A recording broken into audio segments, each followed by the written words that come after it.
साल में 2 बार आने वाली नवरात्रि में माँ दुर्गा के 9 रूपों की पूजा की जाती है। माँ दुर्गा का पहला रूप शैलपुत्री था, जिन्हें माँ सती भी कहा जाता है। माँ सती ने अपने पिता के खिलाफ जाकर शिवजी से विवाह किया था। फिर एक दिन माता नैना ने कहा, स्वामी, आपने सभी देवी देवताओं, गंधर्व, अपनी पुत्री, अपने जमाता सबको इस यज्ञ में शामिल होने का न्योता दिया है, किंतु स्वामी, आप भूल रहे हैं कि आपने महादेव और सती को यज्ञ में नहीं बुलाया है। दक्ष ने कहा, मैं ऐसे किसी भी साधु को आमंत्रित नहीं करूंगा जिसके माता पिता तक का नाम भी पता ना हो, किंतु स्वामी, यह तो आप अपनी पुत्री के साथ अन्याय करेंगे। जैसे ही यह सूचना महासती को मिलती है तो वह महादेव से बोलती है, महादेव, स्वामी, क्या आपको पता है कि पिताजी ने यज्ञ का आयोजन किया है? सभी देवी देवता गण, विष्णु, ब्रह्मा, मेरी बहनों तक को बुलाया गया है। चलिए स्वामी, हम भी चलते हैं। इसी बहाने से मैं अपनी बहनों और माता से मिल लूंगी। तुम भूल रही हो कि उन्होंने हमें आमंत्रित नहीं किया है और बिना किसी निमंत्रण के जाना सही नहीं होता। एक पिता अपनी पुत्री को निमंत्रण पत्र क्यों देगा? यह तो पुत्री का कर्तव्य है कि अगर उसके मायके में कुछ हो रहा है तो वह बिना बुलाए चली जाए। तुम उनकी पुत्री हो, किंतु तुम अब विवाहित हो, तुम्हारा विवाह मेरे साथ हुआ है और वो आकर निमंत्रण दे तो ही सही है, लेकिन वह अपने आप को रोक नहीं पाती।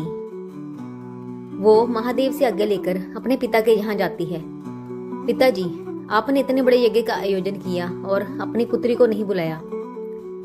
मैंने जिन जिन लोगों को आमंत्रित करना था उन सबको आमंत्रित कर दिया है और वैसे तुम बगैर निमंत्रण के यहाँ आई हो। मैंने महादेव से कहा था, किंतु उन्होंने कहा कि बगैर निमंत्रण किसी के यहाँ जाना सही नहीं है। तुमसे समझदार तो तुम्हारा वो पति ठहरा। शमशान की राख को शरीर पर लपेट कर रहने वाले का मेरे यज्ञ में कोई स्थान नहीं है। भूत पिशाचों के बीच में रहता है, घर तक नहीं है उसके पास। मुझे तो तुम्हें भी इस हालत में देखकर आश्चर्य होता है। तुम भी उसके साथ साथ रहकर उसी के जैसी हो गई हो। देखो अपनी बहनों को, उनके पतियों को, सबके वस्त्र देखो, आभूषण देखो। आखिर उस अघोरी ने तुम्हें दिया ही क्या है? महादेव के बारे में कोई अपशब्द मत कहिए। वो सही कह रहे थे, मुझे यहाँ नहीं आना चाहिए था। यहाँ एक स्त्री के पति का अपमान होता हो, उस स्थान पर उसे रुकना ही नहीं चाहिए। तुम्हें मैंने वैसे भी निमंत्रण नहीं दिया था। तुम अभी इस समय इस यज्ञ से चली जाओ। अपना तथा महादेव का अपमान सह नहीं पाई और उन्होंने अपने पिता को दंड देने के लिए स्वयं को यज्ञ की अग्नि में स्वाहा कर दिया। उन्हें ऐसा करते देख उनकी बहन और माता चीख उठी और उधर महादेव को जैसे ही आभास होता है कि शैलपुत्री अग्निकुंड में स्वाहा हो रही है तो वह क्रोधित होकर महाराजा प्रजापति के यहाँ उपस्थित होते हैं। उनके जलते हुए शरीर को देखकर भगवान शिव दुखी होकर उस यज्ञ को ध्वस्त कर देते हैं और सती के जलते हुए शरीर को हाथों में उठाकर चल देते हैं। सती के शरीर के जलते हुए अंग यहाँ पर गिरे, वो धरती पावन हो गई। बर्फ से ढके पर्वत पर देवी शैलपुत्री वृषभ पर सवार, एक हाथ में त्रिशूल, दूसरे में कमल। शैलपुत्री धैर्य और स्थिरता की प्रतिमूर्ति है, पर्वत की तरह अडिग रहती है। माता के इस रूप की आराधना करने से मनुष्य का चंद्रमा सही रहता है। वहीं दूसरा नवरात्र माँ दुर्गा के स्वरूप ज्ञान की देवी ब्रह्मचारिणी का, यह मनुष्य को जीवन के कठिन क्षणों में संबल बनने की प्रेरणा देता है। माँ ब्रह्मचारिणी ने भी हिमालय के यहाँ पुत्री के रूप में जन्म लिया और जब उनके विवाह की बात चली तो एक दिन नारद मुनि वहाँ उपस्थित होते हैं। माते, मैं यहाँ यह अवगत करवाने आया हूँ कि आप अपने पिछले जन्म में सती थी और आप भगवान शिव की अर्धांगिनी थी। आपके देह करने के बाद भगवान शिव घोर तपस्या में लीन हो गए। माते, संसार के कल्याण के लिए तथा महादेव की तपस्या को समाप्त करने के लिए आपका भगवान शिव से विवाह करना अत्यंत आवश्यक है। आपने मुझे इस बात से तो अवगत करा दिया, किंतु महादेव को कैसे मैं पा सकती हूँ? माते, महादेव को पाना इतना भी सरल नहीं है। इसके लिए तो आपको कठोर तपस्या करनी होगी। अब माँ ब्रह्मचारिणी अपने माता पिता की आज्ञा लेती है। पुत्री, महादेव की इतनी कठिन भक्ति के लिए मैं तुम्हें आज्ञा कैसे दे सकती हूँ? मैं तुम्हारे लिए उनसे भी अच्छा सुयोग्य वर ढूंढ सकती हूँ, पर तुम्हें इतने कष्ट में नहीं देख सकती। मैं पूर्व जन्म में महादेव की अर्धांगिनी थी और इस जन्म में भी मैं महादेव की ही अर्धांगिनी बनूंगी। इसके लिए मैं सदैव महादेव की कितनी भी कठिन उपासना कर सकती हूँ। मुझे मेरे कर्तव्य से न रोके। माता पिता उन्हें आज्ञा दे देते हैं। भगवान महादेव के बारे में सब जानने के बाद ब्रह्मचारिणी उपासना में बैठ जाती है और लगातार 1000 वर्षों तक वो महादेव की तपस्या करती है, जिस कारण ही उनका नाम ब्रह्मचारिणी पड़ा। उन्होंने वर्षों तक केवल टूटे हुए बेल पत्ते खाकर भगवान शिव की आराधना की। फिर वर्षों बाद वह पत्ते भी खाने छोड़ दिए, जिससे उनका शरीर एकदम क्षीण हो गया।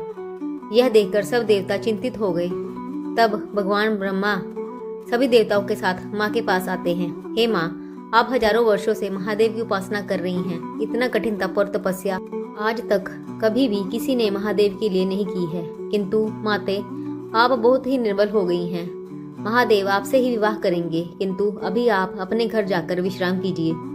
नहीं, जब तक महादेव स्वयं आकर मुझे दर्शन नहीं देते मैं कहीं नहीं जाऊंगी। फिर वो वर्षों तक भगवान शिव की इसी तरह आराधना करती रही और एक दिन भगवान शिव उन पर प्रसन्न हो गए और उनसे विवाह कर लिया। ब्रह्मचारिणी का अर्थ है जो ब्रह्मा के द्वारा बताए गए आचरण पर चले। अनुशासन सबसे ज्यादा जरूरी है। ब्रह्मचारिणी की पूजा पराशक्तियों को पाने के लिए की जाती है। उनकी पूजा से कई सिद्धियां मिलती हैं। इनके नवरात्रि के दिन लाल रंग के कपड़े पहने।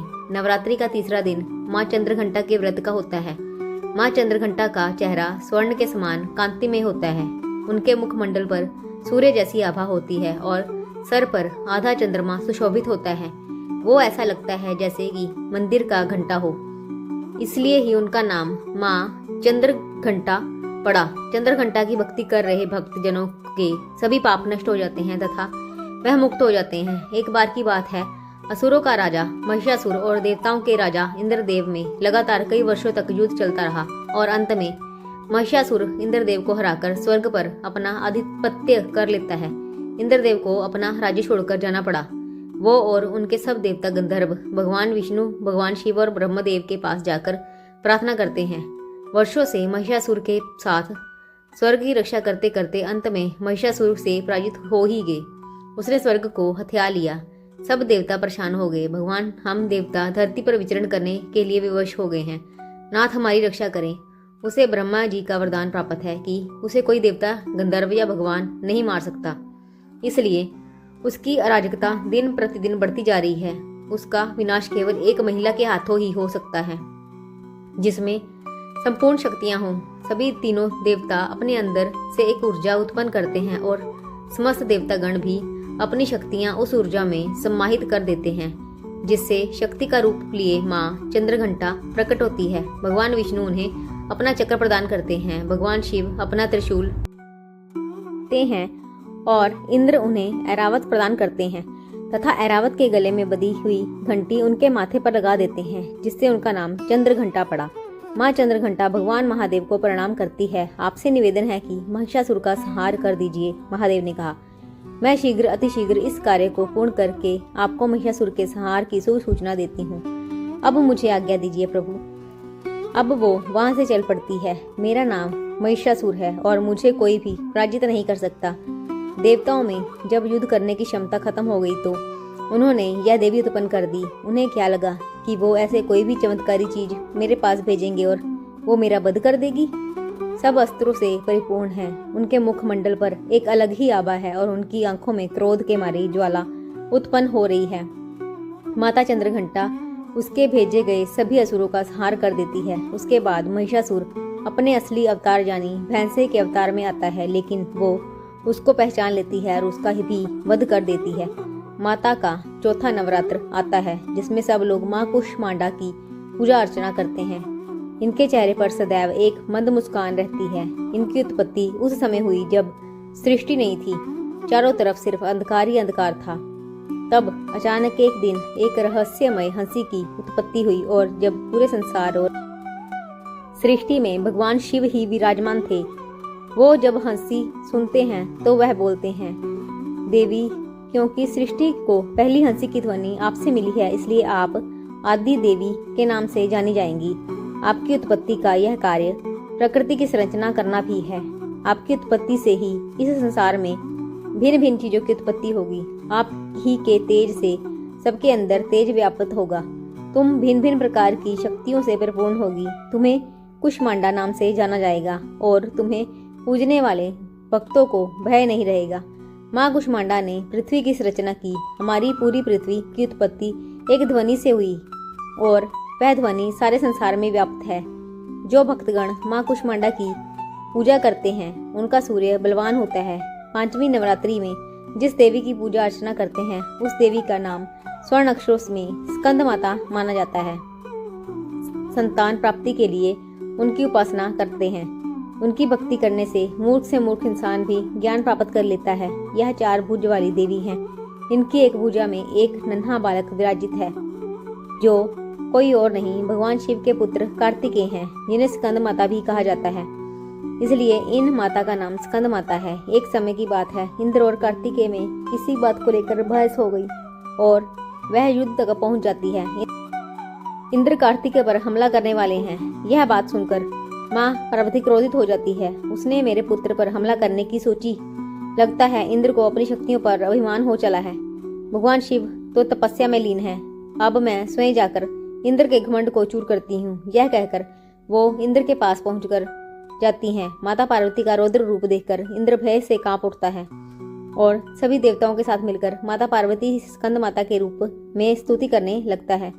हे माता, हम भी आपके पुत्र हैं। जिस तरह आप अपने पुत्र कार्तिकेय की गलतियों और भूलों को क्षमा करती हैं, उसी प्रकार ही माता हम पर भी अपनी कृपा दृष्टि दिखाइए।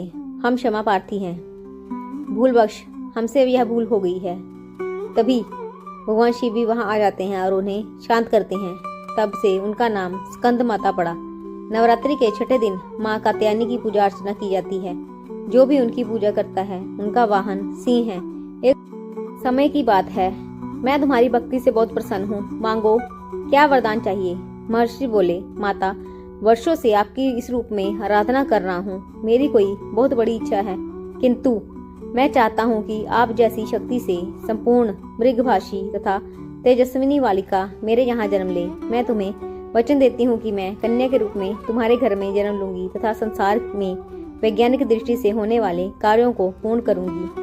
वरदान पाकर महर्षि वहाँ से चले जाते हैं और कुछ समय पश्चात उनके यहाँ एक कन्या की उत्पत्ति होती है, जिसे वे प्यार से कात्यायनी बुलाते हैं और उनकी पुत्री सृजन में बहुत से कार्य वैज्ञानिक तरीके से पूर्ण करती है। उस समय पर होने वाले नृत्य प्रयोग माता कात्यायनी ने किए।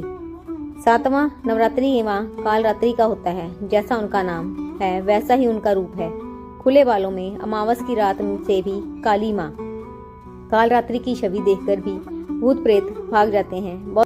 बहुत समय पहले की बात है। रक्त बीज जैसे राक्षसी दानवों ने पृथ्वी और स्वर्गलोक पर हाहाकार मचा दिया। सभी देवता गण भगवान शिव के पास जाते हैं। महादेव शुंभ और निशुंभ दोनों राक्षसों ने तीनों लोकों पर आक्रमण कर सबके जीवन का नाश कर दिया है तथा वर्षों से चले आ रहे इस युद्ध में अभी सभी देवता बुरी तरह थक गए हैं। महादेव हम पर कृपा करें और उन दोनों राक्षसों का नाश करें। वो दोनों इसलिए इतने अधिक प्रबल हैं क्योंकि उनके साथ रक्त बीज खड़ा है। पार्वती, तुम जगत जननी हो, अब तुम इस पृथ्वी और तीनों लोकों की रक्षा कर सकती हो। प्रभु, मेरे अंदर अभी क्रोध की अग्नि धधक रही है। दुर्गा अपने सिंह की सवारी करके उन दोनों का वध कर देती है। यह देख रक्त बीज क्रोध से पागल हो जाता है और माँ से लड़ने लग जाता है।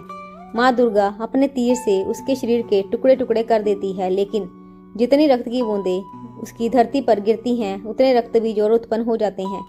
तब माँ दुर्गा ने माँ काली का अवतार लिया और एक एक कर रक्त की हर बूंद पीने लगी, जिससे रक्त बीज का नाश हुआ। नवरात्रि में 8वें दिन माँ महागौरी की पूजा की जाती है। जैसा कि नाम से प्रकट होता है कि उनका रूप पूर्णता और गौर वर्ण है। इनकी उपमा शंकर चंद्र और कुंड के फूल से दी गई है। माँ गौरी की आयु 8 साल की मानी गई है। इनके सभी आभूषण और वस्त्र सफेद हैं, इसलिए उन्हें श्वेतांबर धारा कहा गया है। माँ गौरी की ये 4 भुजाएं हैं। इनकी कथा कुछ इस प्रकार है। एक दिन महादेव, माँ गौरी वर्षों से आपकी तपस्या में लीन है। महादेव, आप उन्हें दर्शन दीजिए। भूख प्यास सब भूलकर माँ गौरी ने आपकी कठिन तपस्या की है। देखिए तो उनका रंग पूरा काला पड़ गया है। भगवान विष्णु ने कहा। जब वो आपकी तपस्या के लिए बैठी थी तो उनका वर्ण बिल्कुल श्वेत था। विष्णु, उनकी तपस्या से मैं अत्यंत प्रसन्न हूँ। उन्हें जल्दी ही दर्शन प्रदान करूंगा। महादेव, आप तो जानते ही हैं, महागौरी और आपके मिलन से संसार में हो रहे अनेकों दुखों का नाश होगा। देर न करे भगवान, भगवान शिव ने उनके शरीर को गंगा के पवित्र जल से धोकर कांति में बना दिया। उनका रूप फिर से श्वेत हो गया, इसलिए वे महागौरी कहलाई। उनकी पूजा से भक्तों के तमाम दुख धुल जाते हैं, पूर्व संचित पाप भी नष्ट हो जाते हैं। महागौरी का पूजन, अर्चन, उपासना, आराधना कल्याणकारी है। इनकी कृपा से अलौकिक शक्तियां प्राप्त होती हैं। नव दुर्गा में आखिरी रूप माँ सिद्धिदात्री का है। जो भी इस माँ की पूजा करता है उनके सारे कष्ट दूर हो जाते हैं। यह कमल पुष्प पर आसन होता है। उनकी सिद्धि को प्राप्त करने के बाद व्यक्ति कुछ भी प्राप्त कर सकता है। असंभव को संभव में बदल देने की क्षमता प्रदान करती है। जय माता दी। ऐसी ही भक्तिपूर्ण कहानियों के लिए जुड़े हमारे चैनल से। अगर आपको कहानी पसंद आए तो चैनल को लाइक एंड सब्सक्राइब करना ना भूलिए। धन्यवाद। और कमेंट बॉक्स में बताइए आप अगली कौन सी कहानी सुनना पसंद करेंगे।